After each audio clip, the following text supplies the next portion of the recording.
What's up, guys? So today, whew, might be a hard one. Sometimes in life, you have to give disclaimers.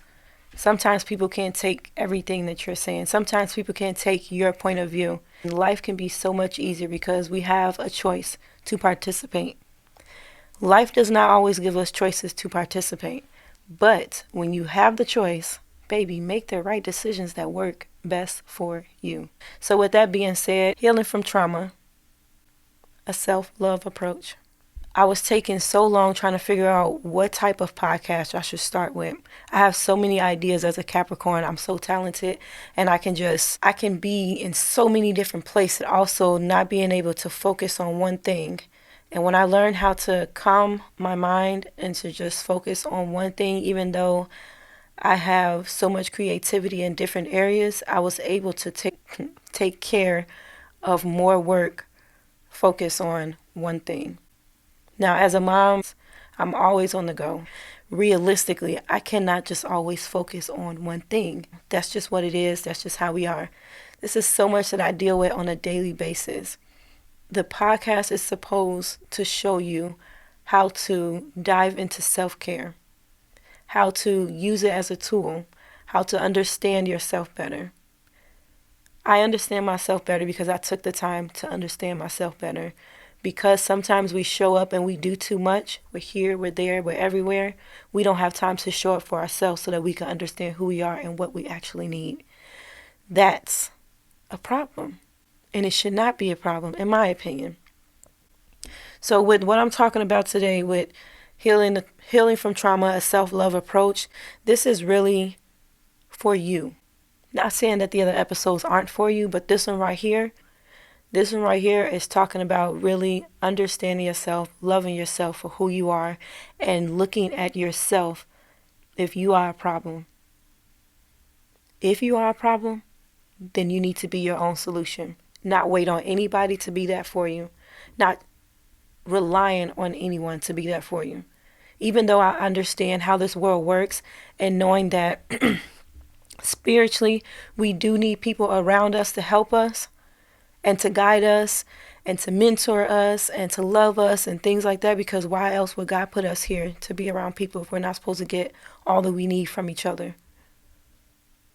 Again, one of the key things that we don't do that really sets us up for failure is us not giving all of those things to ourselves first. That's the priority. That's the key. Do whatever you want, receive whatever you want, as long as it's helping you to push you into a better direction. But make sure that you're showing up for yourself before you show up for others. And in this, you have to give yourself grace, just like you give other people grace. Oh, they're just learning. As a mother, I've had to deal with these stages in my kids' life where they were just learning. They don't always listen to my advice. I didn't always listen to my mother's advice.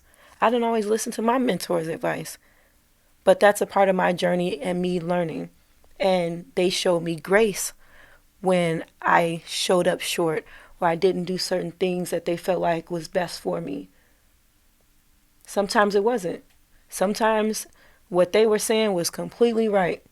And I got to go back and look like, damn, I done made this mistake. Now I have to get myself up out of it. I can't ask them for help because they told me not to do it in the first place and I didn't listen. But the thing is, with family or friends or businesses or whatever situation you may be in, we're always shown some type of grace. God shows us grace. The universe shows us grace. We're not supposed to be perfect. We're not supposed to show up as perfect. We're not supposed to paint this picture like we're perfect. We're just supposed to be ourselves. That's it. And sometimes it can get complicated with being yourself because we hold on to things that do not need to be held on to, instead of releasing it and understanding that this was just a situation in my life that happened. I felt the way, or it changed my life, whatever the case may be. We should not be holding on to those things. We need to let them go. That's what this episode is about. Really healing and understanding what it is that's causing an issue, what you need to let go, and giving yourself grace. Give yourself grace. So keep all of those things in mind as we go through on how we can heal from the trauma through self-love with a gentle approach. You're not gonna always get that. I feel like I'm such a softie. People see me walking around and they like, man, she's always so stern and so looking mean and all of this, and they don't really understand that I'm really soft, even to the touch. Soft, like for real. I'm such a loving and compassionate person. So first thing we want to do, acknowledge your pain. What does that look like? Recognizing what the trauma is. The first step is accepting what happened. Understand that it's okay to feel hurt, angry, or sad, and avoid minimizing your experience. I've talked to a lot of friends and family, and I've also talked to people that know nothing about me, and I understand that we all have gone through some type of trauma in our lives. Everybody, regardless of how big or how small it may seem to anyone, we've all gone through so much trauma. And I believe that me as a person, personally, I have actually taken more steps as an adult to understand that I had to accept what happened to me, but I don't have to keep going back to the hurt and the trauma and allowing myself to keep thinking about what happened. And a lot of people don't get that. A lot of people don't understand what that looks like or what that feels like, which is why you might have to go to someone who specializes in trauma. Speaking to a therapist, sometimes speaking to your friends will not allow you to really understand. Okay, to feel hurt. I see so many men and women just hold things in and bottle them in, and it's like you're not doing yourself any favor by holding those things and just making a big old pile by piling things up on the side and saying, I'm gonna get back to it. It don't matter. I gotta go to work. I gotta feed my kids. I gotta go on this trip. You're constantly dumping all of your trauma in the back of your mind. But guess what? You're still keeping that trauma. You might be dumping it in the back of your mind, but you're still keeping it. You're holding on to it if you haven't properly released it. If you can't understand that it's okay to feel angry and hurt and sad about it, you feel like it is what it is, it's life, that's a problem. That's not normal. And it takes real people to understand that that's not normal and to call you out on that. When someone tells you that, that's not normal for you not to cry, especially when you done went through something that a lot of people wouldn't be able to withstand. And that's what I tell people with even my story. I've been through a lot of things that you would not have been able to withstand. And that's why it was given to me. It's my story. But it's for us to tell our stories, period. So, first thing, understanding that it's okay to feel hurt, angry, and avoid minimizing your experience. Be patient with yourself. Healing is not linear. Some days are harder than others. Practice patience with your emotions and allow yourself to heal at your own pace. I believe that I've been healing at my own pace. Um, One of the major things that I have had to accept my feelings was me being molested by my stepfather since I was a kid. And having to be around this person as an adult, hopefully I get to share the entire story one day, but not here on this podcast. So I'll give you guys tidbits about it. With me not knowing as a kid that I can cry about what I was going through, that was one thing because I was going through the trauma and I didn't know how to tell somebody. As an adult, understanding that what I went through was not right, me understanding that I can still cry about it and to have an emotion about it, but I don't have to stay there. That's what changed from me being a child and going through that and me being an adult and understanding what I went through. As an adult, I can still cry about it, but I don't have to live there.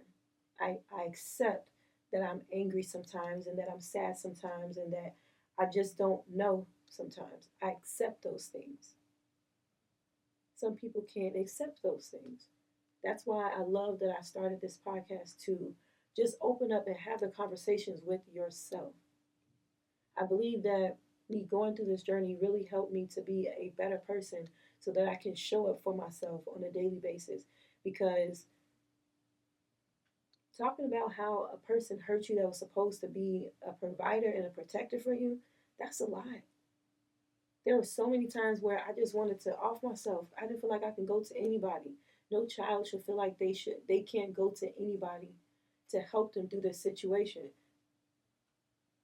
Like the things that I would think about was like who's going to believe me? Who's going to do anything about it? Everybody likes him. Everybody loves him. Everybody gives him attention. It don't, nothing that I say is going to matter. And then I thought about it like, yeah, if I do stand up, somebody might actually do something. He might get in trouble for it and all of those things. But you never know unless you open up your mouth and you say something. I wasn't in a place to open up my mouth and say anything. I didn't realize that I honestly could have. I didn't realize that. So as an adult, I started to analyze these things and just go through it, live through it, trust the process, and just take it day by day and not trying to justify what happened, but just understand where I am in it and know that that's my past. One of the major reasons why I have this big tattoo right here that says being present, I learned to just be present in where I am so that I can face the day because it was hard, it was depressing. It was very depressing. But look, I'm sitting in front of you and I'm talking about it. And not to say that it doesn't affect me and or anything like that, but I'm able to sit in front of you. That is an accomplishment that I know means something. The next thing, practice self compassion, forgiving yourself. You may blame yourself or feel guilt.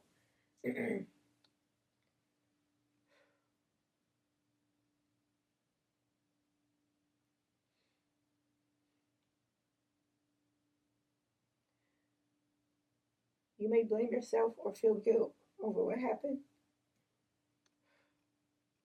Self love begins with self forgiveness. Remind yourself that the trauma is not your fault. I promise y'all, I read this so many times. And I didn't cry or nothing. And I went over it so many times so that I can at least try not to cry about it. But whatever feelings needed to come out right now happened for a reason. And I accept that. Especially because I know that I felt like it was my fault. And it wasn't.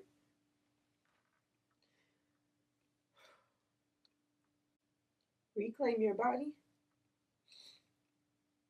Trauma often causes disconnection from the body.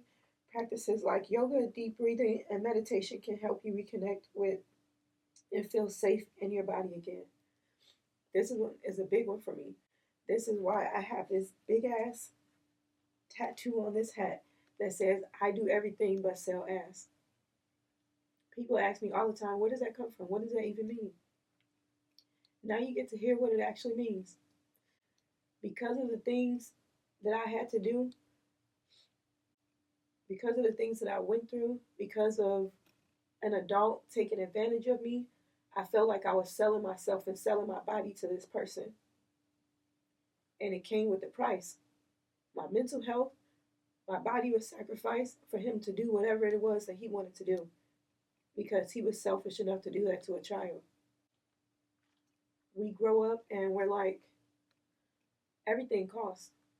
There's a price on so many things. There's a price on looking good. There's a price on eating good. There's a price on living good. There's a price on every fucking thing. Everything. So there was a price, again, that I paid to get things that I wanted, to get things that you wanted. And it all just comes down to how much you're going to pay for it. So when I came up with this slogan, I do everything but sell ass, I'm like, I have to have some brand that really represents who I am and stand on who I am without me always having to say something. Because I'm not for fucking sale. And you can't buy my happiness, you can't buy my love, you can't buy my fucking body.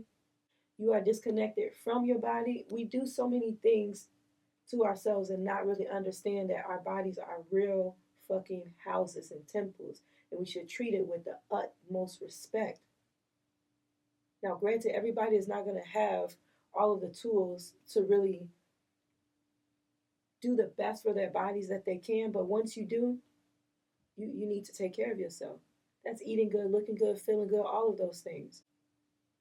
So because this grown man was taking advantage of me and giving me money to touch on me, to fondle me, and things like that, I said, I'm going to say I do everything but sell ass. And that's what I do. I could if I wanted to. I could use that trauma that I went through and say, you know what, this all niggas want anyway. I might as well sell it for a high price, be put up on the east side some motherfucking where.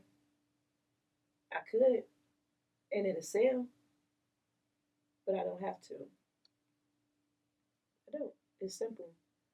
I have so many other God given talents that I'm using to make money. And that's why people say to me, like, they respect me. I respect you too. If you sell ass, do what you do. Do what you feel like is best for you. It don't work for me. I also like that this is a conversation starter. Again, people always asking, what do you do? What do you mean what I do? Where do you work? What's going on in your life? Well, I do everything but sell ass. Some people laugh, some people like, what? The conversation can go either way. Either way, in so many ways, to be honest. Most of the time, it's me gaining a friendship, it's me networking, it's me talking about my journey, it's me talking about my business. Whichever way needs to this conversation needs to go based off of I do everything but sell ass, I'm gonna allow it to go that way because I understand that wherever I'm at in life, by me being present, I'm supposed to be there. I'm supposed to have that conversation with that person. I don't think there are no coincidences at all. There's no coincidence that the people that are going to watch this video, you're going to be connected or you might be disconnected, one of the two. But guess what? The message on the story is still going to be recorded and it's going to be heard. Period.